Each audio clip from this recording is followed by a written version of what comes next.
Woo, baby. Here today with the passive income investor. We're going to be talking about the markets and all this crazy stuff we got going on. How are you doing today?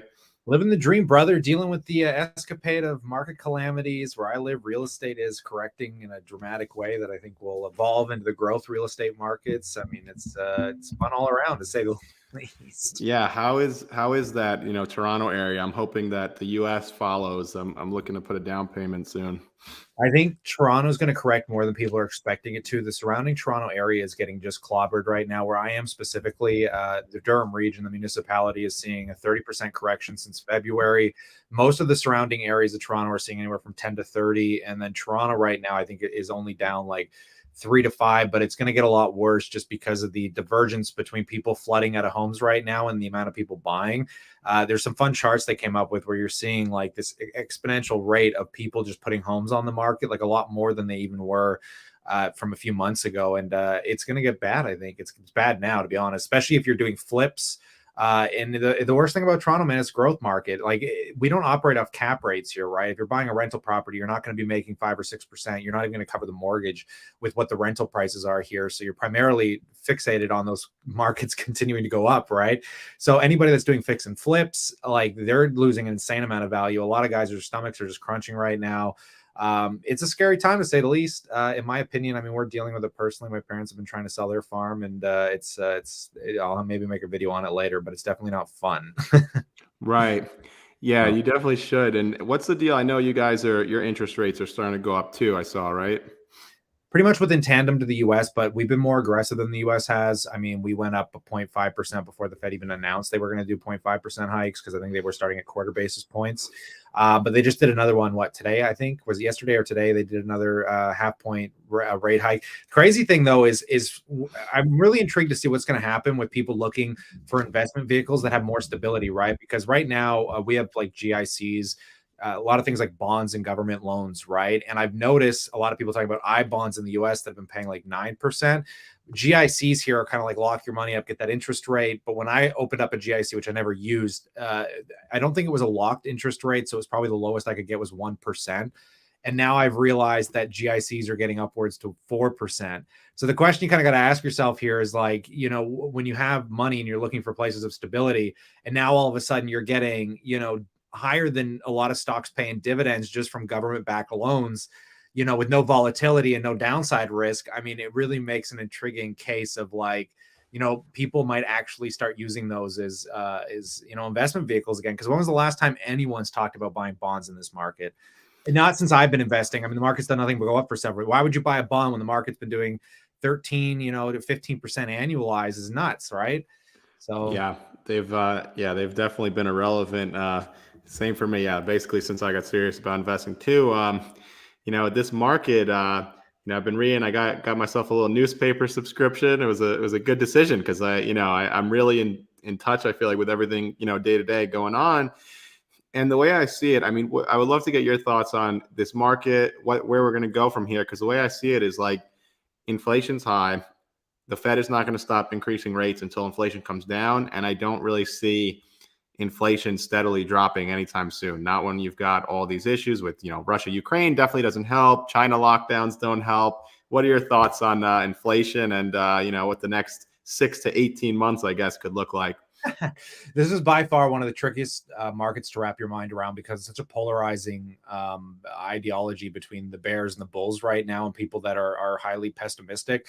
But the problem is this isn't 2008. This isn't the 1980s. Like, it's just a weird time, right? Because jobs are good, income's going up, savings rates are good. I mean, yeah, we got inflation, but I think we've seen the peak of the inflation growth rates, largely driven by that geopolitical event. So outside, so long as there's no more black swan based events that we just don't see coming, from the stock market perspective, I don't see how we're not nearing a bottom, because it was kind of a speculative market bubble that we saw burst, right? And it doesn't really reflect into the ETFs, because they hold a lot of again, you get oil stocks, you're getting consumer discretionary, you're getting all those kind of flock to safety kind of investors. So it stabilizes some of those higher peak growth stocks that sit in the indexes, like Nvidia, like Tesla, like Google and Apple. All those stocks could fall, but some of those stuff cushion that, right? So I'm looking at like the speculative market, and now it's a buying opportunity of a lifetime, right? Like, if you have stomach for volatility, I'd be looking at altcoins. I'd be looking at small caps because they've dropped 80, 90+%. What are they going to drop 80 or 90% again? So, I mean, obviously some of them are going to go to zero, but you don't want to throw all your money into one of them. But if you could get like, you get some buddies together, you come up with maybe $5,000 and you throw 500 into like 5 or 10 of these cryptos and small caps. I mean, you really only need one of them to come around the bend. And I work with so many of them that are doing fabulous in this market. They're still printing. They're still doing great. They're not happy. Their stocks are down, but that doesn't change the fundamentals of the trajectory of their business right now. So, I mean, I don't know. If you listen to Kevin O'Leary, he's same sort of deal, like so bullish on this market. Having a hard time getting employees is a good thing. There's a lot of competition for job demand. I don't know. It's hard, right? Personally, like I said, I'm always buying the market. Cost averaging is always the way to go. I would just be more hesitant on individual stocks if you're not tolerable for this the volatility, which I've had to learn. I mean, I was a little bit more, risk averse before I built a portfolio up, and now all of a sudden there's volatility and I'm like, nope, index funds. Yeah, I've been sticking to my dollar cost averaging. I buy the index fund every month. I'm buying some Tesla here and there. Other than that, though, I've been playing it pretty cautious. And yeah, it's just for multiple reasons. I mean, there's no reason for me to YOLO right now, and especially trying to save up for a house. But you bring up some interesting points. I mean, I don't know about the altcoins, but I mean, you're right. Yeah, some of them are bound to rebound as long as all crypto doesn't go belly up, which I doubt that's going to happen. But yeah, if you look at it that way, or small caps, I mean, what do you think of like mind medicine these days? Would you ever buy into that again? I mean, you timed that one perfectly. No, I still love the psychedelic sector. The problem is like, I don't get married to stocks. So when I get an absurd return, like I have with Tesla, like MindMed, I tend to get more divvied into getting out, which always has boded well, especially now. I mean, like the amount of profits I would have lost staying in these companies would have been insane, but we kind of got lucky because we were buying into those post 2020 insanity. But the thing is, man, it's like, if you're buying those companies, right, you're technically just speculating. And I think there's a defining factor between understanding what a speculation and what an investment in a business is. Because, it's even Google is technically a speculation, right? Because stocks don't trade off fundamentals. They never have. They tend to follow fundamental growth, but in a very dodgy pattern. But I think people need to disconnect from stock price and valuation, because I always have this hard time listening to value investors, like Everything Money, right? Like those guys have been preaching BABA and Facebook, and I've been their stocks are getting killed. Yeah, and they're getting hit harder than the general market is by miles. And it's just like, I don't think it really matters whether you're into crypto or you're into small caps, you're into growth stocks or dividend stocks. I think you just have to recognize that realistically, if you're not getting cash flow, you're speculating, because you're presuming someone's going to pay more for the stock in the future than they are today. Which, if a company has huge prospects and potential, by all means, that's likely going to happen, right? But it's just a matter of, you kind of just got to understand what you're doing when you're making that kind of risk. Because like I said, I love my medicine. It's those biopharmaceutical companies are like the peak of speculation, because they're all based off future trials we've never seen, a lot of hype, again, you just make an allocation set for it. And if you believe in psychedelics, which I still strongly do, I think psychedelics will inevitably become probably the most sold drug segments of our lifetime. They're literally competing for multi-trillion-dollar market cap drugs. It's insane. We've got, like, I've been working with pro hockey players like Daniel Carcillo from the Blackhawks, who used psychedelics to treat his TBI or whatever, the traumatic brain injury he had from playing hockey that ruined his whole career, forced him into retirement in his early 30s. I mean, you're seeing the stories on that aspect of it, right? But it's a hard time, man, because it just sucks, because you can't wrap your head around what the market's doing right now. So for me, and I'm not doing this, but if I was younger and I was more risk appetited and I wasn't dealing with so much personally that I had time to do due diligence, if you're just, honestly, everyone should buy index funds. Like more than half your portfolio index funds. That deals with the long-term perspective of things. But I'm not into crypto by any metric. But when I'm looking for returns that I've experienced in the past, you have to go to where the highest likelihood of return is going to be. And that has been crypto, right? And it's just crazy to me that these things have just completely bubble bursted, like 90% corrections in a lot of them. But people don't understand that those things a lot of them are backed by real businesses and technology that haven't started cash flowing yet. And I'm just looking at it, like, I'm going through some of these businesses. You're looking at the metaverse play, some of these video game launches. You were seeing things like, Fortnite trying to get into this. And if one of these companies integrates this well into their business. Like, just imagine Fortnite could make their skins and guns tradable and make them have a market. It's kind of something like RuneScape did back in the day. Like, RuneScape had that trading platform, but you're trading for fake gold coins in the actual game. RuneScape taught me how to be an entrepreneur. What a Yeah. throwback.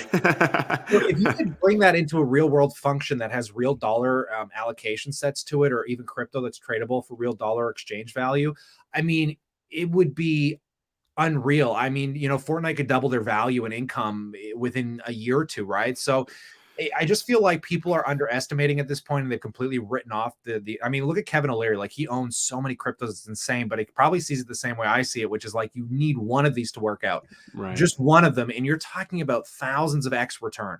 Like, $500 could easily, become 100 grand pretty quick. If it goes that route. But I don't know. That's the speculative side of me. But the safe side of me right now is mostly just index funds. Like, it's just so much easier at my scale. I just feel like most people watching this probably aren't playing around with hundreds of thousands of dollars, so they're probably playing in a different metric. Whereas for me, like, I only need to make 5 or 10%. I'm happy. I get 5 or 10%. That's like a full Enough year to live off.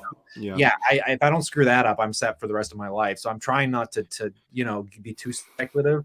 But Tesla stock, man, I just did a video on them today, which I thought was fun because I love. I don't know. The business model is fascinating, but I was making some anecdotes about, I think the biggest detriment is the same problem that Apple had in its early days.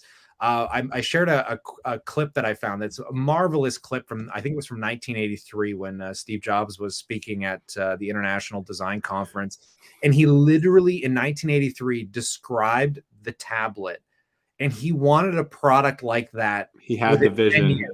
Within 10 years, it took them over 20 years to come up with the iPhone on a tablet. It wouldn't be till 20 years later that vision would come into true marketable scale, which I just find absolutely marvelous, because it's just so reminiscent of what Elon's speaking about today with self-driving. And, he keeps making these products like the Roadster that was supposed to come out years ago, and people are still anticipating that it's not coming till like 2024 now. There's no direct time frame. I'm highly bullish on Tesla's business. I don't own the stock right now, but my God, I see so many comparables to looking at, Apple way back in the day and how Steve Jobs used to talk and operate. And it's so reminiscent of Elon Musk today. So I find it very intriguing, but you're still buying Tesla stock. You're averaging. Yes, sir. Yeah. So Tesla, 75% of my portfolio, and it's because it basically 6x or more. I mean, it's come down a lot now, 40% probably down from the high. But my strategy moving forward, kind of in the same boat as you. I have no reason to risk it all anymore. I mean, I'm past that stage. And so what I try and do now is I'm diversifying. I haven't sold a single share of Tesla. But I am looking to stabilize my portfolio, because it's not been fun to watch it drop 40% in 2022. I mean, I'm 25, so I have a long runway ahead, luckily, which I'm thankful for. But yeah, like moving forward, I would like to, I do my index funds every month. I got like the S&P 500. I'm also looking at adding more of like VYM, SCHD. I just feel like they kind of balance everything out beautifully. And getting back to the dividend investing, because I've really neglected that. Like, I have some dividend stocks, obviously the REITs, Realty Income, RioCan, Stag. I got some Johnson & Johnson, but I really have not been buying any dividend stocks as of late. And I guess so. That's the other thing I wanted to ask you with the dividend stocks. Like, I mean, I'm sure you're just dollar cost averaging all the time, but do you think, is it too late, or can we still get into dividend stocks? I'm just looking at it, especially now, as like a hedge for if the next year really does get worse and we're in a recession. Like, I want to have as much income that I could rely on coming in. So I am starting to come around to, like, again, VYM, SCHD, maybe even I know someone mentioned Altria. What are your thoughts? Well, I mean, dividends are intriguing, right? Because I've always been a dividend investor at heart. I didn't really become a growth investor. I became a real growth investor at a very good time, but I always mitigated the risk, because man, did that ever pay off when it did. But I've always been dividends die hard. I'm always cost averaging. Right now, I wish I had I have a lot of money sitting around, but I can't spend it. I'm trying to finish up my taxes. This is like the period where I'm telling everybody to buy stocks, and I haven't bought anything in like the last like 4 or 5 weeks. I'm like dying inside because I'm like just dealing with so much. And I'm like, I got all this cash, but I got to figure out what the government wants. But yeah, it's intriguing, man. It's hard to value dividend stocks though, because they trade at a premium right now. They've always traded at a premium, even to growth stocks. Like the only stock that I honestly want to buy that I feel like I'm going to be beating myself up about it if I don't is Google right now. But dividends are like all my portfolio. Like I'm making 1,000 a month. I'm reinvesting that still. I'm letting it build up. I'll probably have something toward the end of this month that'll be substantial to reinvest because I spent all my dividends.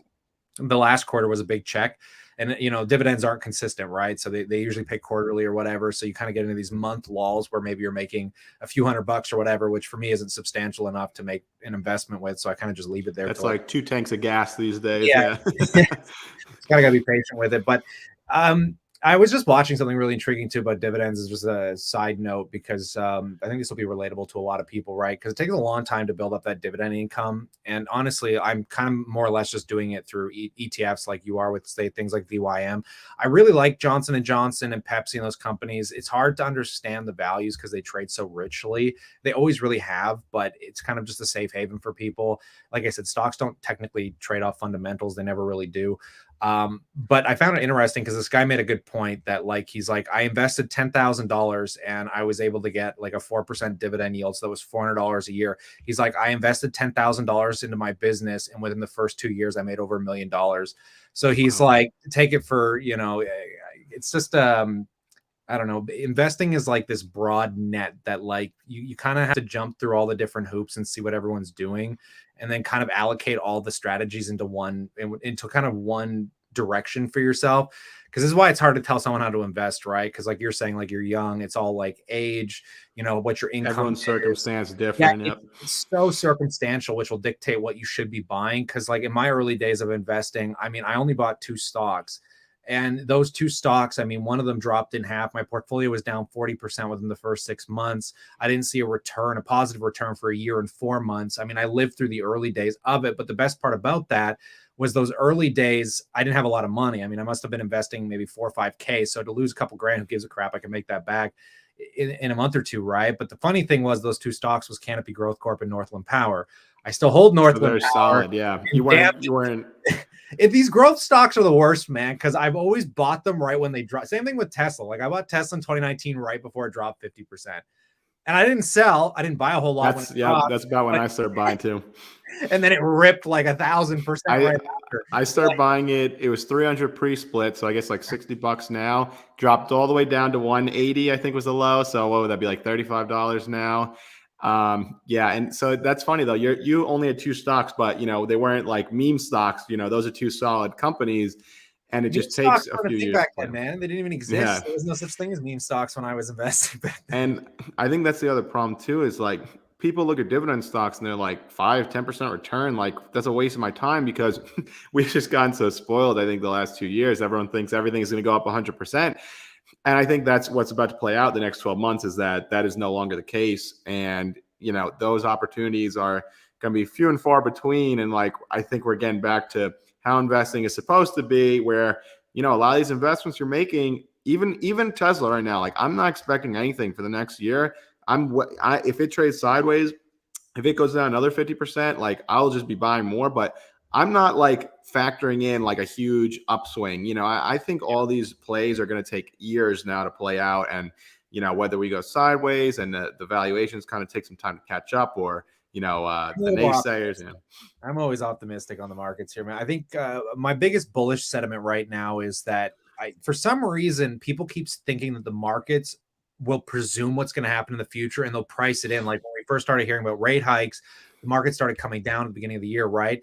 But the funny thing about it is like all of a sudden I'm watching people preach stuff from these quarterly reports that were mentioned last year, like Apple. I mean, I listened to that conference call at the end of the year and they said, hey, we're losing, upwards of what was like $8 billion because of these supply chain issues. Nobody cared. Apple didn't drop, kept going up, whatever. And then this quarter around, all of a sudden Apple's correcting. And then everyone's like, oh my God, Apple's losing money quarter over quarter. It's billions of dollars because of these supply chain issues and all this stuff. And I'm like, that's not new news. And they're like, but the coolest thing about knowing that is that inevitably that's going to come to an end. Like inevitably supply chains are going to work themselves out. The job market's good. My biggest concern right now is the last domino that has to get hit, because in these kind of recessionary periods, if it truly becomes a recession, which I mean, it's like a 50-50 split, we're right on the cusp of it being a full recession. And It's again, going to be Fed induced if we do, but they have to tame inflation. But yeah. but recessions don't always dictate the stocks go down either. Actually, historically, stock market actually does pretty well over the year during recessionary periods. But the thing you got to look out for is when real estate gets hit, because real estate has really been the last domino that's been holding up a lot of, people's high hopes within the market. Like, okay, inflation's high, whatever, but my real estate's worth an arm and a leg, right? I don't know if we're going to see the kind of correction like, it's hard to tell, like, just because what I'm seeing where I live right now is definitely a shock. And if that like rippled through the entire market, where all of a sudden, like nationwide, you're seeing a 30% correction, that's a big deal. Like, that is a substantial amount of money that, people are pulling capital gain or, credit lines off their homes, right? Really cheap, low interest rated loans, that those loans are going to go up. And on top of that, right, if your real estate value is dropping, that could really dry up a lot of just floating around capital in the markets, because a lot of people leverage their homes into the stock market, which doesn't show up on any of the FINRA results. So, I mean, if that domino can get hit and we can finally just kind of get into that full softening period, I'd be a little more confident, because then we know how the market would respond. But honestly, in 6 to 12 months, man, I wouldn't be surprised. I think the market's getting oversold right now. I could be wrong, obviously, but I keep saying this and I'll continue to say it because I'm always an optimist. But I'm really predicting that we're starting to see the bottoms, if we're not near the bottoms of this market. Yeah, you would hope. And, like you said, I think the other positive is, at least up until now, consumer spending has remained pretty strong. People have saved up for the last 2 years. They've essentially been on house arrest. I was talking about this in my video earlier today. People want to spend money. And so as long as inflation doesn't get too rampant to the point where people are literally living check to check and it's all going to groceries and gas, gas tank and stuff like that, consumer spending should help, at worst kind of, keep, all these businesses going. We got a question here. Why do you think real estate would get hit? Well, because interest rates, I mean, historically, every 1% interest goes up, real estate corrects 10%. And most people have not lived in my lifetime. I've never lived through an inflationary market where interest rates continue to go higher than historical averages. For the last 10 years, interest rates have done nothing but come down. So we've never actually experienced a real interest raising environment ever historically in my entire investing career. Like, my parents were the only ones that have seen major, interest rate hikes with my grandparents back in the 90s, right? When all of a sudden you saw major interest rate hikes for like the very last severe time. I think interest was a little, interesting in 2008, but nothing like we're going to be seeing right now at the rate. It's got to go back up from these lows. But the thing that you have to really understand is, if you're buying a house to live in for a long period of time, certain aspects of those markets will be fine. They could see 15, 20% corrections, not the biggest deal in the world after the run up we've had.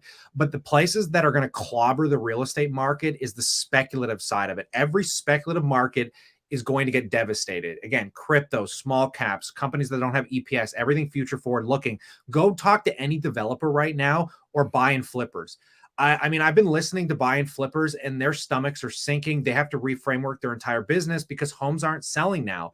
And interest plus the mortgage rate. Yeah, it's like 5% in the States. They're losing all their margin. They're not making any money now on these buy and flips over a couple month period. And they're shitting their pants because they could get stuck in a mortgage that they can't get rid of now. And every month they're losing margin on it. So, I mean, and even if they're renting, I mean, it's probably not, maybe they're breaking even, but yeah, with the rates going up, I mean, it makes it much more difficult.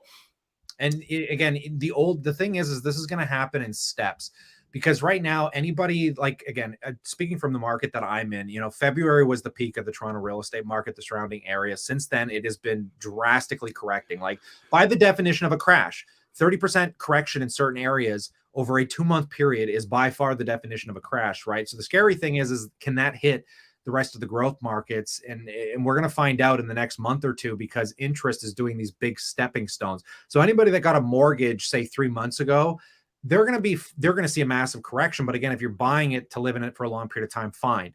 But in June here, when we hit into June, that's when things get sketchy, because that's when interest becomes such a high premium that nobody's going to be willing to pay those high valuations for that real estate. And that's when we start seeing, all these people that have started sitting on their hands, when they start making decisions, right? Like, when do people start buying back into the demand? And when they do, I don't know about where you live, but just go on to these real estate sites and look at the price drops. I mean, we're Yeah. looking at No, we've homes been that looking. Mhm. every week, every month, they're restating the prices and they keep coming down. They just keep going lower and lower. These multi-million dollar homes, they're coming down. Yeah, I'm in New York right now, and I mean, yeah, brutal. But we're looking in Florida, and yes, we have noticed prices that were ridiculous. Peak, they are coming down, and the houses are on the market longer. It was when we were looking to buy, it was literally the peak, and we were like, forget it, we'll wait a few months. Like these houses, when I tell you a condo, day one that it's on the market, 4 offers over asking, all cash, like bubble, like and now they're finally coming back. We got another question here. Do you think growth stocks can outperform again if we are seeing the bottom this summer? And Yes. I think this kind of goes back to what you said. I mean, how much more can they go down? What's really interesting is that another point, a lot of if you look at a lot of these crashes, the growth stocks do tend to bottom before the indices. And so when we've got companies that, I don't know, like Palantir, other companies like that are down 70, 80, 90%. I mean, and they tend to bottom, a few weeks or months before the broader indices. Yeah, like you said earlier, how much lower can they possibly go? It's like Jeremy from Financial Education. He showed some really good charts that the forward PEs on small caps right now have been hit the hardest, and they're returning to 2008 levels. I mean, the S&P 500's forward PEs is back at its median almost. I think it's trading somewhere between a 16 and an 18, which I keep iterating that I think the S&P deserves to trade at a higher multiple these days because the growth rates and the innovation we're seeing is at a compounded rate of value. So I'm still expecting over a long period of time the S&P to continue to perform better than historically the average of 8%. Calculating inflation, usually it's about 10%, so you minus the 2% historically. But I think, like I was mentioning before, that the annualized compounded rate of return over the last 10 years before the crash, including the dividend, has been around 16%, which is insane. I mean, to get a 16% annualized return for the last decade that would make anybody a millionaire, like in a very In a few years. time. Yeah. Putting away, Ridiculously quick. yeah, it's kind of nuts, right? But yeah, for small caps, man, dig. Now is the time. I work with companies that are growing cash flows 100% year over year right now, and they're just rattled by that. No one cares about their stocks. Their stocks are trading below NAV. You got to be careful. Again, this is the homework phase, right? Like if Got to pick the right ones. you're not even the right ones, you just got to pick a few and diversify a bit and just be patient with it, but just understand that there's going to be a lot of volatility with it. But if you can just get one right, like you're going to come back probably in a year or two and just be like, wow, that was because look at them now, right? Like, I mean, I watched ARK Innovation ETF jump like what 20-30% there or something just in the last few weeks. Like these small caps, man, when they come back, like they're going to come back in a blink of an eye, and they could correct to the upside and by 50% in like days. And I mean, I'm looking at that, and the inside of you is always like, oh man, if I took 300 grand and just threw it in this stock and it jumped 50% in a month, like, but I'm not going to be stupid. I don't want to get gambly, but Right. Yeah. And that's why, again, like I'm just trying to keep adding to the companies I believe in, Tesla, Palantir, stuff like that, but also simultaneously giving myself the, more stability with those other funds we had talked about. So, to roll back a little bit, I just wanted to ask you. So you're looking to buy a house. I think you were mentioning this last time because are you married? Did you get married? No, not yet. You're and your girlfriend, right? Yeah. I guess you're gonna get a place in Florida. So I mean, how's that look been going? Are you still kind of Yeah, so well, it actually worked out because we had a bunch of stuff going on this summer. So we came home, weddings, graduations. We were going to be home a lot anyway. But we're looking to hopefully, around the fall, we're hoping, to get something. And the prices, it's working out so far because the prices are coming down. We're looking at houses, 3 bedrooms that are 350, and they seem to be coming down a little bit, which is much better than a month, 2 months ago. It was like ridiculous. They were like I said, 500 and 4 offers day one over asking. Like there was no shot, I wish, man. What about you guys? You looking in Toronto area? Well, I was looking to rent soon here, probably in a few months, somewhere closer to the city. But I'm kind of like torn right now because like I don't want to rush into the market while I'm like me and my girlfriend are just stabilizing things out here. But at the same time, like, I wish homes here were selling for 300 to 400,000 even US, because homes here are selling still in the Like a decent home, you'll probably run you between 600,000 and $1 million still in a good area. Wow, that's crazy. Which is nuts, right? But even still, like I'm looking at how much they're correcting and how much I can put down. And I'm like, if I could just get it in that sweet spot where you're not paying as much as it's going to cost to rent, you kind of try and find a condo where you're not having to deal with the maintenance and you just pay that maintenance fee, hopefully within reason. I mean, that's what I've been looking at pretty aggressively lately, but I'm just going to take it, a day at a time here, month by month. And, I don't want to pull the trigger, but just because I have capital, I'm like, if you come up with a couple $100,000, end up with a $400,000 mortgage, even at the higher rate, like you're still paying less than rent. So I don't know. I'm stuck with to think about. It's hard. It's tough. Yeah, definitely. Hopefully, like we said, signs are improving. Hopefully we continue down this path here. And the other thing is they have to, because I mean, it's a trade-off. The mortgage rates are going up, but people are going to get priced out just like with everything else.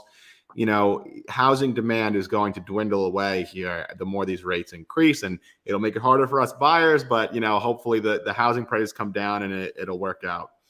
Yeah, for sure, man. So what have you been, I want to talk a little, maybe some Facebook and Tesla. So Facebook used to be one of your biggest, or Meta, I should say, one of your biggest positions. Are you totally out now? What are your thoughts on that one? Yeah, I debate. I mean, I wouldn't say I'm, because me and my girlfriend, she holds she holds Facebook. I was thinking about getting back into Facebook, but I kept selling it, and like I don't know, I was thinking it was a mistake, but damn near it's paid off very well selling it. Yeah, once again, I didn't time it well. I mean, don't get me wrong, it's not like I timed it well, but people have to understand I've been in Facebook for years. Like I didn't sell it at a loss, but I definitely didn't sell it for the kind of gains that I had in it.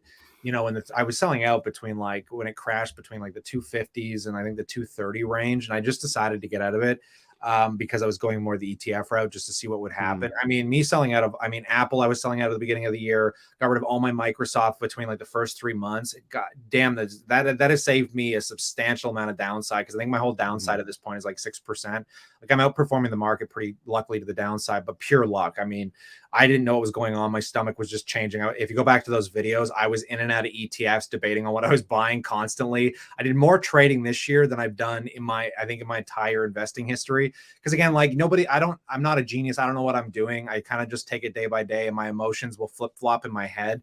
And then luckily, I've always seemed to land it in a good direction where it didn't substantially cost me a whole lot. But when it comes to Facebook, man, I'm having a hard time with it. I love the metaverse stuff, but if I'm comparing it to current stocks that I see value in, I would pick Google any day over Facebook, because I think Google's just got a better moat because they basically own the global library. Whereas Facebook is more of an entertainment platform that's clearly more boomer based, and their younger Instagram audience is more or less shifting to TikTok, which worries me a little bit. But I do recognize that, like, I'm still using this. Like, if anybody can advocate toward the metaverse, the hours that I got mine over here too. Bro, I play this thing like 4 days a week. I have been since I got it, like what I think it was literally last year now. It's almost been 5 months, and this thing is getting dinged up. Like I'm scratching running into walls. I love it. I honestly think there's huge potential with it, and I use it literally every week. So I mean, yeah, I'm with you there. I mean, I have the Oculus. I honestly I haven't been using it much. I got to hop on there with you. I think I just don't really have any friends that are on board with it yet. But yeah, I'm kind of with you. Like I owned all the same, Facebook, Apple, Microsoft, and I trimmed all three of those positions, probably between 20 and 30% over the last few months. And yeah, Facebook's just one. I've posted a couple bearish videos on it, and I'm getting a lot of flack, and people are, making good arguments in the comments. And a lot of it just comes down to, they're like, great balance sheet, PE so low. But I just keep trying to say, but like, that doesn't matter if they're falling out of favor. Like you said, I think TikTok is a huge threat. And yeah, they're pivoting. They're doing reels now. They're trying to adapt. But I just personally, I don't know how long you can just copy another business and that's a business model that has longevity. And then there's just so many other issues too with like metaverse. To me was the cherry on top. I thought it was great, but they're burning through so much money on it. And then Zuckerberg gets on one of the last earnings calls and he's like, the metaverse is not going to arrive until the 2030s. So that means you're waiting 10 years now for something that to me is the future's much more uncertain for, like, and much more unclear. And I just feel like I'd rather put my money in a Tesla at this point than into Meta, so I kept about, 2/3 of the position, holding on to it for now. I mean, yeah, now it's like, I haven't even been checking the price. I'm sure it's keeps going down. But yeah. I haven't looked. I should check his Facebook. And they've also, once you've got 3 billion users, that's great, but it almost feels like they've peaked, and now they have a lot more to lose than they do to gain, because unless they can monetize those people more, which maybe they can, but that's the other thing. Shifting to Reels, they're good at pivoting, but a lot of time it takes a few years to work out. If it works out, it's going to take time to monetize it as effectively as they have the legacy platforms. You sound I'm probably more bullish than you are on Facebook, but I only because the thing is they own so much of the world already using their platform, but they need to start taking upside advantage of those users, and they're not, because they're still kind of competing. And when I was just using Facebook Marketplace again to sell some off item, like an item I thought would never sell, and I was blown away by the amount of messages I was getting. Like, I bought a recent iPhone off Facebook Marketplace. Like, it's competing with eBay in a way that eBay doesn't know what to do with, because I think they do a better job at marketing and selling product than eBay can, and they do it for free. And the problem is they don't monetize that, and that's a huge value upside for them. I know so many people that flip off there. I mean, then I'm also looking at WhatsApp, right? Like, completely unmonetized. They're starting to get into business aspects for WhatsApp. I mean, I still think they have a lot of room to curate some stuff, but like you're saying, right? Like, for me, Facebook, when I owned it, I was getting this 18 to 20% growth rate on the fundamental business, with the cherry on top being the metaverse. Now those growth rates have come down by more than half, and they're still growing, which is a marvel at their scale. But it's just, we're in a different phase in the market right now until things kind of correct themselves out. And honestly, TikTok scares the hell out of me, because I really had a hard time believing that, like, these side wins could just come out of nowhere and really start competing, because Instagram was huge, right? And I started using TikTok. It took me forever to get onto it, and now I realized, like, TikTok does a lot of things better than Facebook and YouTube are doing. But from a valuation metric, if I had to pick one, and I am picking one, it just has to be Google. Google, like, they just have the best moats, and they're like this crazy ETF. Like, you're getting genomics and healthcare editing, AI, machine learning, like all this stuff. Even in the Johnny Depp trial, like, they own pretty much analytics across the internet. They are Timbuktu of the 21st century, right? I mean, they literally are the global knowledge base of everything. And it's so, like, I could see them slowing down because they're such a huge ad revenue based business, but you're getting self-driving. I mean, they're the only company actually they're the only company that actually has regulated self-driving that's operable right now, right? Like, not even Tesla has been able to get that regulated and implemented just yet, even though I think Tesla has a better upside potential, because they're trying to solve like worldwide AI, whereas Google's taking the direct approach of, like, let's fixate on certain areas, geofencing, and getting it down pat so we can just get something started, and then we'll scale from there using the same kind of concept. But I mean, I don't know, man. The more I look into Google, the more I'm like, man, I don't know how it's trading at this valuation. Like, it doesn't make any sense when you're looking at Pepsi and these companies that have growth rates that are in the single digits, trading at 30 multiples. And here's Google in the teens again. So I'm like, like I said, I think I'm going to buy. I sold Google, but I think I'm going to have to buy it back, because, like, I could see Nvidia dropping more. I could see Amazon dropping more. Like I said, I don't believe stocks trade purely off fundamentals, but I'm always a fundamental value guy. So at the end of the day, like, if I'm going to pay for something, like, I'd like to try and get a deal on it, just presuming that's as Warren Buffett would say, your margin of safety, I guess. So the downside could be more limited. But yeah, at the top 10 right now, I still love Apple. Apple's a hard one, because I think it always trades at fair value. Amazon, I think, is overvalued, even though I think it has huge potential into the future. I think it could still drop dramatically from what it's trading for. Nvidia is still rich, even though it's dropped in half. Tesla's obviously still rich. I mean, so when I'm looking for growth, I mean, I don't know. I don't like buying stocks where I make a lot of money from them. Like, that saved me a fortune. That was one rule of thumb I had, and I broke it with Google, and then I sold Google. Like, as I think I know a lot of guys that have made this mistake. I've seen it a lot, where you work for a company, so therefore you buy the company's stock, but I don't think you understand the risk you're taking. Like, I used to be a magician and an entertainer, and in the entertainment industry really heavily.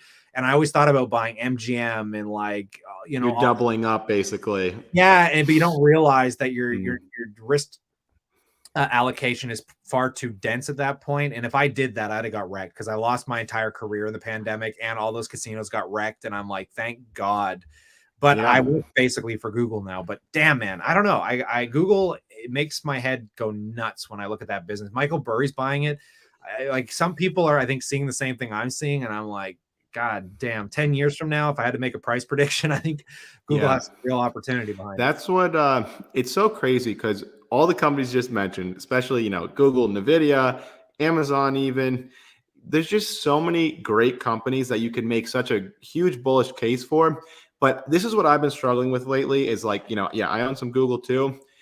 When it comes to the others, and I have a little bit of Nvidia, but at what point can I justify buying all these companies versus just buying the S&P? Yep. And, because it's like I'm essentially just buying all the companies that are in the top 10, which going back to what you just said of, kind of doubling up on your risk, like there's no reason to. And again, Facebook Meta is a perfect example. Even in 250, it was like stupid obvious. It was like, this is so cheap. This is like great. And then they just kept going down. And meanwhile, so you buy Facebook, you lost 40% in 2022. You bought the index, you're only down, I don't know, 15, 10%, let's say. And at some point, yeah, there just comes a case for like buying these individually versus buying the index. I think that's what I'm starting to kind of struggle with more. And what I start to lean more toward is picking, maybe two or three that I see the best prospects for. So obviously for me, that's Tesla. Maybe buy one or two others, and the rest, I just feel like I might as well buy the index because, like, Nvidia, obviously doing incredible stuff. Amazon, I can see end game for them. I mean, even what's it called? The AWS, they've got that, but even beyond that, Amazon becoming, replacing essentially UPS, FedEx. Like you can make crazy bull arguments, and it may well happen, but again, it's just these individual stocks are just out of the blue. Who could have ever seen Facebook dropping 50%? In such a short amount of time. My heart was broken live. Yeah. And going back to what you said, I think Marketplace, like they are doing so many great things.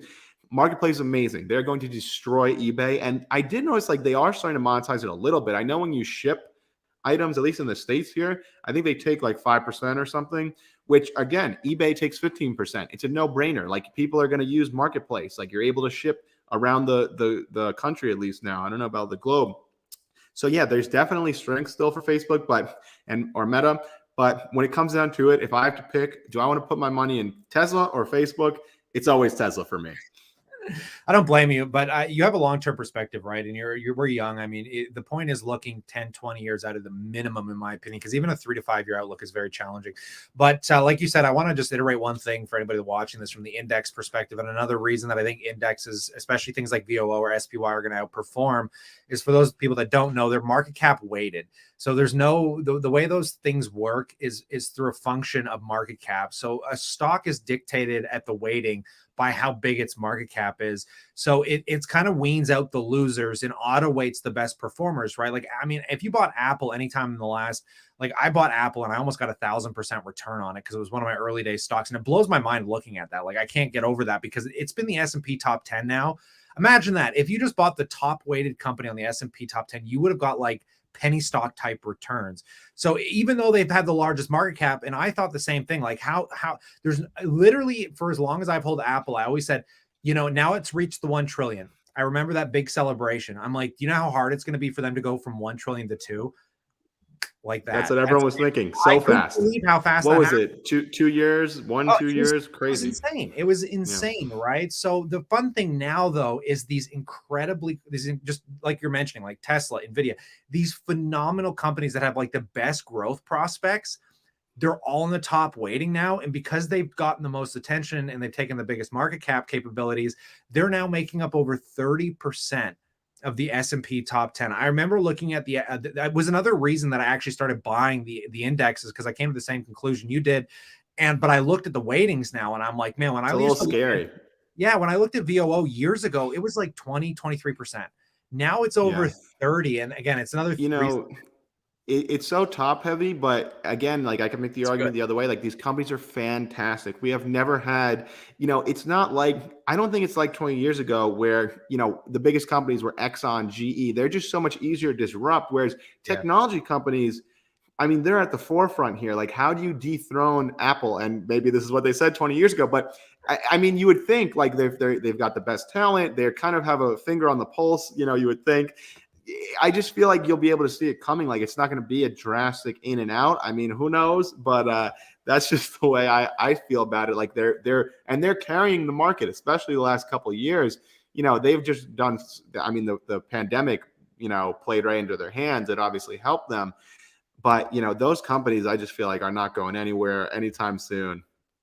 Yeah, and that's the beauty of it, right? I mean, it's the beauty is just knowing that, because I think people, if they want a real history lesson and what time does to the market, go back 20 years, like you said. General Motors, auto companies and oil companies made up most of the indexes, and people thought that was undisruptible. And you look at those companies today, and they're just heavily debted. They declared bankruptcy, like GM, like half a dozen times over the last 10 or 20 years. Whereas like when you're buying these indexes, like there's no thought behind it. You don't have to pay attention to that. They like Facebook dropping, like you said, Facebook's down massively, but the index is only down like what, 10, 15, whatever percent it's at right now. And it's just like you wouldn't have experienced none of the downside. And if Facebook goes out of favor or something detrimental happens, you don't have to worry about reading the news and catching the quarterly reports. It'll just auto weight itself out of the index. And the next thing that's better than that comes in and starts making up for its losses. Yeah. I mean, it's an incredible tool, man. Jack Bogle, I think he was probably one of the most understated deaths that ever happened in the market. I feel like when he died, the RIP that CNBC did was too short lived, because that guy is responsible for making probably more millionaires and more people rich than anybody. Yeah, they're fantastic, the index funds. Yeah. I mean, and the other thing too that I'm just realizing more and more, realistically, how many companies can an individual person, if you have a team, if you're Warren Buffett, if you're Peter Lynch, it's a different story, but an individual like us, how many companies can you realistically understand everything that you need to be understanding, following every report, all the news, keeping up with?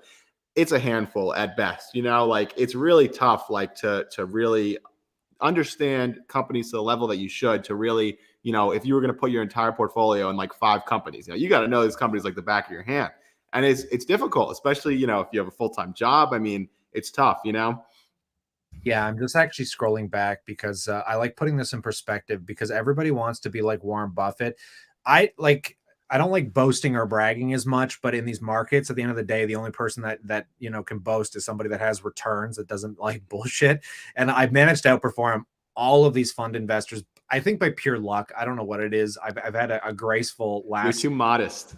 5 years. But the reason I wanted to say this is because a lot of people want to be like Warren Buffett. A lot of people want to be able to pick these individual stocks. But to put it in perspective, Berkshire Hathaway over the last 10 years is up. The stock's up 271%. Keep in mind, it doesn't pay a dividend. The S&P 500's VOO, and again, does pay a dividend, is up 227%. If you included that dividend over the last decade, you'd be probably closer to about 240, 250 if you compounded it and reinvested it, maybe a little higher than that. But think about it, 240, 250% return. Berkshire, a guy that has to work his ass off, take fees, study companies galore, is only up 270%. Do you really think that extra 30% really makes a big difference over a 10-year period, trying to do the homework in the insane due diligence that guy is doing? Like, yeah, and it's crazy. And everyone thought he was absolutely nuts not to be buying in 2021 and the pandemic. They sat it out, and turns out, now he's starting to buy. Maybe that's a sign too that, but he's getting it at a much better price now. Yeah. People, I think, want to overmanage and try and think they're smarter than the market. But like, the statistic says over a 30-year period, less than 1% of people will outperform. And Warren Buffett has been one of those outliers. But again, when you talk about these outliers, when you look at their true performance, it is nothing astounding. It's nothing like, above and beyond the S&P's return. It might be by like 10, 20, 50%. But again, when you're talking about 200+% returns, I don't really care about an extra 10 or 20% if I got to take all this risk for the amount of time. And yeah, and you're really putting a lot of trust. And what happens when Buffett passes away? I mean, I don't, those guys are still hugely responsible for the major deals behind Berkshire, and like sediment, right? Like Berkshire has sediment because of these foundational OGs, these legends, right? But if they pass on, are people going to give the same market sentiment behind Berkshire? I mean, right. Yeah. I mean, and they've even said, Buffett says, when he goes, his wife's money, it's all going in the index. So like, what does that tell you? It's pretty wild. I guess if you want to turn it over to, there's always some time to talk Tesla, right? It's interesting to me. So Toyota just came out.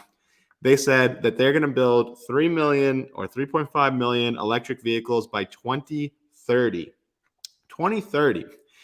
And I feel like that really puts it in perspective to me, that I would think that the companies that are going to give Tesla the biggest run for its money, the Chinese companies aside, let's say Volkswagen and Toyota. if Toyota can only build 3.5 million electric vehicles by 2030, Tesla realistically could do that 2024. Like if they grow 50% each year, like they're saying, that's a number they're going to get to in 2 years. So I would love to get your thoughts on where Tesla's at right now. I mean, at what point would you said you sold it, would you buy back in?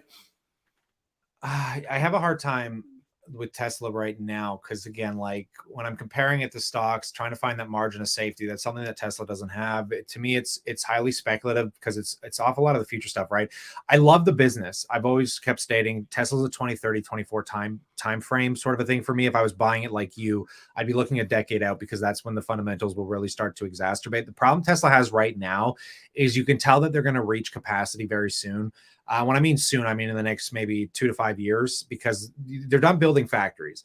They've got their global factories, right? They're way more efficient, but inevitably they're going to reach capacity and they're going to meet market demand. And that market demand, whether it slows down or keeps up, inevitably there's going to become a medium where all of a sudden, like, there's not these 3 to 6 month waiting periods to get these products. Right. And when that happens is when their growth peaks, right? Because that's the only thing driving growth for them right now. So the thing that you got to look forward to, and what I said earlier in this video, the thing you kind of got to be worried about is the over optimism behind when these things become value drivers, like self-driving, right? Because Elon sold us this idea that if you buy this car today, in the future, you're going to be able to let it do Uber for you. Well, I'm starting to think that if you bought that car 5 years ago when Elon was promising this with full self-driving, that you won't likely see that for the lifetime of that vehicle because Elon's only going to introduce self-driving under their control initially. Same thing Google's doing, right? Because it's too hard. It has to be regulated in places that are efficient and work. Yeah. So he wants self-driving by the end of the year, right? He said that every year for the last 3 or 4 years now. And I think he's putting an emphasis on it specifically this year because he knows now that the factories have been built out, inevitably they're going to reach that equilibrium where growth demand will equalize out. And then all of a sudden growth rates are no longer 80%. They're more like 20 or 40, right? And that changes the value on the stock immediately. So I think he's trying to prep for that moment and look for an immediate way of getting cash flow from, say, self-driving or something, whether it's the robotic side, right? Which, again, 2030, 2040, when space travel really starts to take off, I mean, that robot business, I think it's funny because Elon's pushing it for the average person, like, oh, it can do this work and that work. And I'm looking at robots from all kinds of companies like Boston Dynamics, and they're insane. Some of these companies are going to be releasing robotic products soon that factories can use today, which is insane to think about. But the real value, I think, for Elon with robots is space travel. I think we're not going to be sending people to Mars right away. I think if we can, they'll be sending robots that can set something up that'll make it more capable for humans rather than take that exuberated risk. Yeah. So I mean, it's definitely like you said, he's playing the long game, and I could see that, he kind of has to create excitement and hype in the short term so that the interest stays there so that they can continue to do what they need to do. I think he genuinely does believe some of these timelines, but, he's an idealist, let's say, and they're setting the bar high. This is something I keep saying, they're going to miss the deadlines, but they're getting there eventually. And that's the key. When you look at something like full self-driving, it's funny. I'm doing a debate with the Tesla Bear probably next week. His channel's Strongman Personal Finance. And it's fair. I mean, those are the things he basically harps on is they're going to run out of demand. There's all this competition. There's a limit on how many cars they can sell. They're going to price out, and then all these other things basically that you're relying on in the valuation, like you said, you can make the argument are speculative, may or may not happen. But what I see as a positive is if full self-driving was just a pie in the sky idea, fine. But the fact that we see full self-driving improving constantly and improving on a scale that is hard to comprehend. I mean, you check out these videos. If you've been in a Tesla, I've test drove a couple. My friend got one. They love it. And the full self-driving is absolutely out of this world. I mean, the car could drive itself, minimal intervention, and it's constantly improving. But I do see, what you're saying. Even if it were perfect, it could take years to get the regulations that we need to allow it. I mean, it's not something I'm expecting to happen overnight, but at least we're seeing improvement toward it constantly. I'm really always annoyed when I argue with Tesla bears because they negate the branding power that company has driven. And the only thing it consistently reminds me of is Apple. If you look at Apple, who owns the majority of iPhones right now? 70% of iPhone buyers are kids. They're people that are like our age or way younger. And it's just, it kind of blows my mind that people always negate the fact that the real value for a company like Tesla doesn't come for the next decade, because it's the generational impact that it has made in children. I've been looking at kids that unfortunately have, they're not doing well. They kind of get that last wish, and their last wish was to drive in a Tesla with some of these celebrities they watch on YouTube. I'm like, you go talk to kids about cars today, and the only thing they care about is Tesla. I don't think people understand the ramifications because they don't do any homework on Nike. They don't do homework on early day Apple. I mean, you know how many people were shit talking Apple, saying, oh, Microsoft competition, this and that. None of that means anything if people don't give a shit about your brand.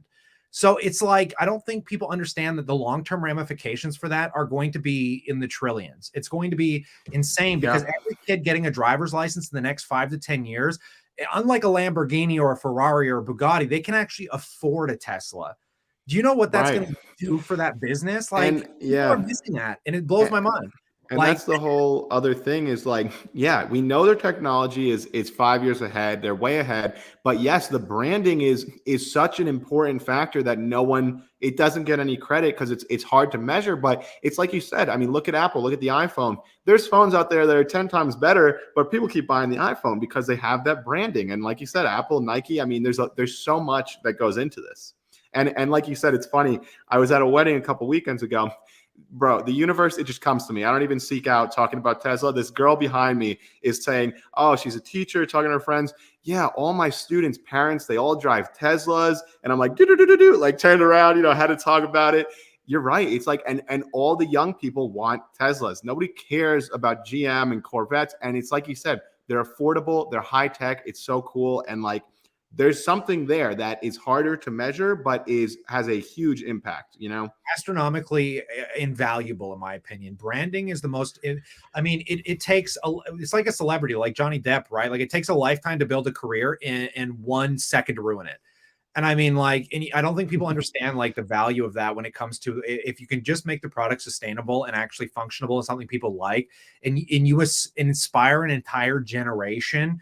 The problem is people that are my age or older, they're always going to make arguments against Tesla because they don't look at the younger generation and see what they're doing. Because I mean, let's be real. How many people that are millennials in their 30s right now are going watching video game YouTubers and all these kids that are 17 to 21 that are huge and popular in their ecosphere of watchers? Like, in all they talk about, any influencer I watch, David Dobrik, I mean, they always press Tesla. I mean, like, and like you said, right? Like, honestly, this is why I always poke fun at GM, because I've never liked GM. They're a company that's gone bankrupt so many times. And I love the ex-CEO who said this biggest mistake was basically canceling the electric vehicle, because GM and EV1, they did lead, and then they scrapped the whole thing. It's amazing. Yeah, people got to check out. There's a great documentary on Amazon Prime right now, Who Killed the Electric Car.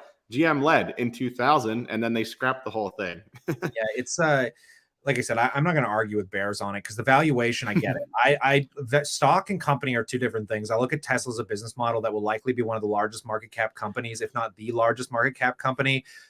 There's only two. I mean, when it comes to looking at companies and values into the future, you got to ask yourself what kind of market cap they're chasing. Like, what sector value are they going to be able to achieve, and what value are they bringing that adds exponential growth, right? Like, for instance, the only two industries I see that have real capability is what Elon is approaching with self-driving, because the value that adds to the auto industry is astronomically. It's in the trillions.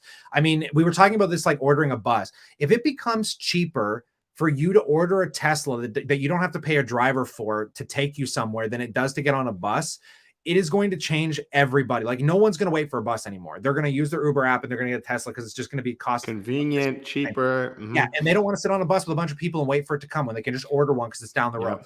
That's insanely valuable. Yeah. But same thing with healthcare, right? Like, I think those two industries, inevitably, I think it's either going to be a healthcare company or Tesla that are going to dominate the largest companies on the planet if Apple doesn't find a way to intervene, or one of these companies that already have a lot of money and kind of impact on the market. But I think people understate healthcare right now to a level that's insane, because we're in our lifetime, for the first time ever, I can pretty much say cancer is going to get cured. your life expectancy is going to go up probably to the 90s or 100 levels because of organ transplants coming out of animals, which we're seeing for the first time, genomic editing, where people, I don't think people understand the value of those market cap capabilities. I mean, they affect 1 in 2 people. 1 in 2 people are going to die from heart disease. 1 in 2 people are going to die from cancer. They are the highest likely things that are going to kill you. So if you wipe those things out and you come up with a way to cure that in a cost efficient manner, that it's as big as the iPhone. I mean, we're talking about multi-trillion-dollar capabilities, right?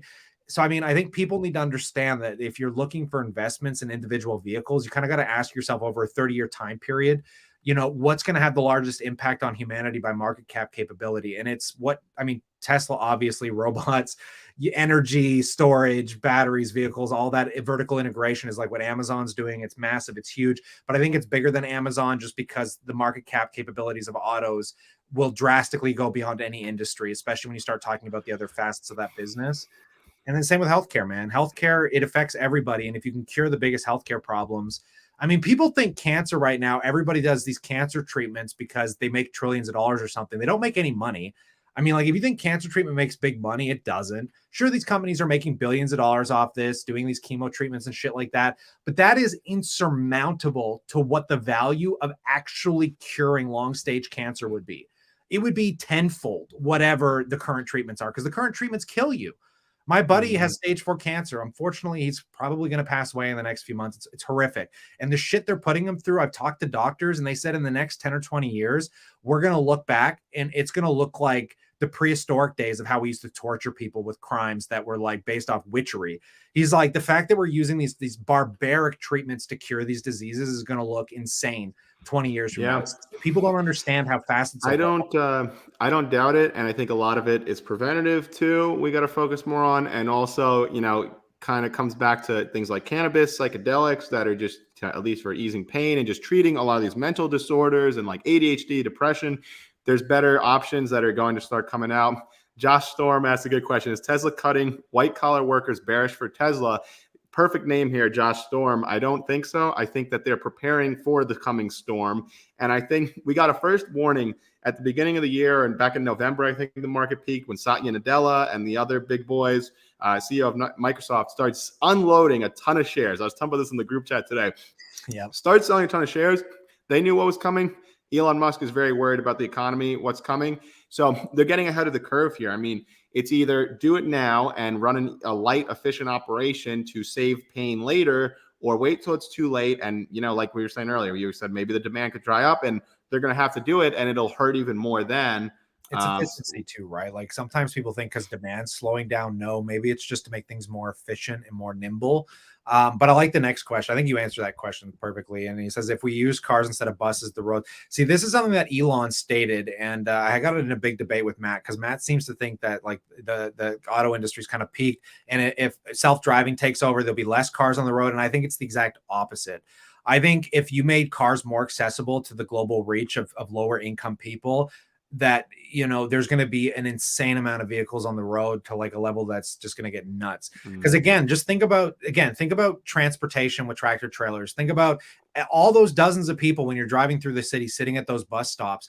If you could get the value down close to what it costs to get on a bus or a subway with an electric vehicle, man, which already is way more efficient, right? Because it's less moving parts, less repairs, no oil changes, no gas stations. You can charge it off a solar panel or some kind of efficient energy. And now they're talking about the robo-taxi too. That could fit probably 5-10 people. The demand will go through the roof. Because again, ask yourself, if you're somebody sitting at a bus, do you want to wait for that bus, not even knowing if it's going to show up on time, or just spend $5 to get that Tesla that's just waiting down there to pick somebody up? And then imagine that's what everybody starts thinking. And then before you know it, and this comes back to the efficiency problem of cars, right? If every car talked to each other, it could very potentially fix a lot of the load problems on the road right now. If you understand the snake effect, where one person brakes, all of a sudden it infinitely causes the snake of like the slowdown effect. Whereas if all those cars were communicating together, they would be much more optimal, because the one that needs to get going sooner gets going, and they all get going at the same efficiency, right? So, I mean, it's a very intriguing future to think about, but I think it's going to be a catastrophe of insane amounts of vehicles and demand. It just brings a whole new demand feature to the market. Yeah. for sure. I think that's a perfect place to wrap up. Passive income investor. I would love to talk to you all day here. Always a pleasure. I got to run to go to the Yankee game tonight. Enjoy, man. But thank you for coming on. The Investment Club first ever live stream. I think we're gonna have to do more of these. This was actually a lot of fun. It's fun getting to interact with everyone. Thank you all for coming out here. Check out Passive Income Investors channel. Definitely. I'll drop a comment below the video. And thanks everyone. Thanks for coming on, man. Subscribe so we can come back and keep doing this. Definitely. So, man. See you guys next time.